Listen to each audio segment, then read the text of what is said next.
नेपाल के झापा जिले स्थित भदरपुर विमानस्थल पर बड़ा विमान हादसा सामने आया है।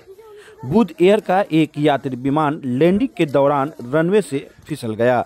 प्राप्त जानकारी के अनुसार यह विमान काठमांडू से चितवन जा रहा था। लैंडिंग के वक्त अचानक संतुलन बिगड़ने से विमान रनवे से फिसल गया, जिससे हड़कंप मच गया। हालांकि राहत की बात यह है, अब तक किसी हताहत होने की सूचना नहीं है। विमान में सवार सभी यात्री और क्रू मेंबर्स को सुरक्षित बाहर निकाल लिया गया है। घटना के बाद भदरपुर एयरपोर्ट पर कुछ समय के लिए विमान संचालन को रोक दिया गया। एयरपोर्ट प्रशासन और बुध एयर की टीम मौके पर मौजूद है और दुर्घटना के कारणों की जांच की जा रही है। मौसम या तकनीकी खराबी को हादसे की वजह माना जा रहा है। हालांकि आधिकारिक पुष्टि का इंतजार है।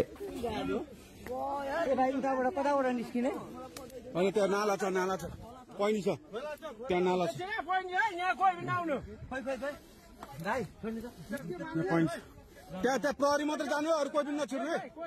बुद्धको स्टाफ र प्रहरी मात्र जानु पायो नि त। प्रहरी जान पायो, बुद्धको स्टाफ मात्र जान पायो।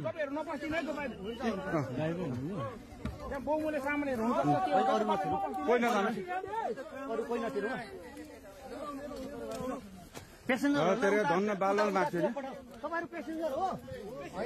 ठिक छ, अनि पेसेन्जरहरू आफू गर्दा हुन्छ, बस्दा हुन्छ। उहाँ प्रहरी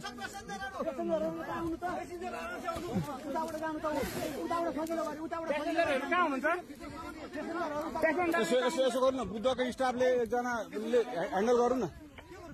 बुद्धको स्टाफले गर्नु न। छैन भित्र छैन। बुद्धको लास्ट फ्लाइट हो।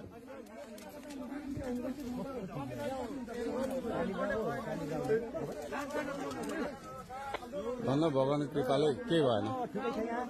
यो एयरपोर्टमा समन्वय हुन्छ भने बुद्ध एयरको कोही आधिकारिक मान्छे प्लेनसम्म पठाउने व्यवस्था तपाईहरु त्यो साइडबाट जाँदा पनि हुन्छ। बुद्धको प्यासेन्जर हो यो बुद्ध एयरको लास्ट फ्लाइट। ठिकै छ, बुद्ध एयरको कोही आधिकारिक मान्छे यहाँ प्लेनसम्म पठाउने व्यवस्था भएको भाइ। खाली खुट्टा कोही छ? खाली खुट्टा चप्पलवाला उहाँहरूलाई यसो तार दिउँ न त्यहाँ अलिकति।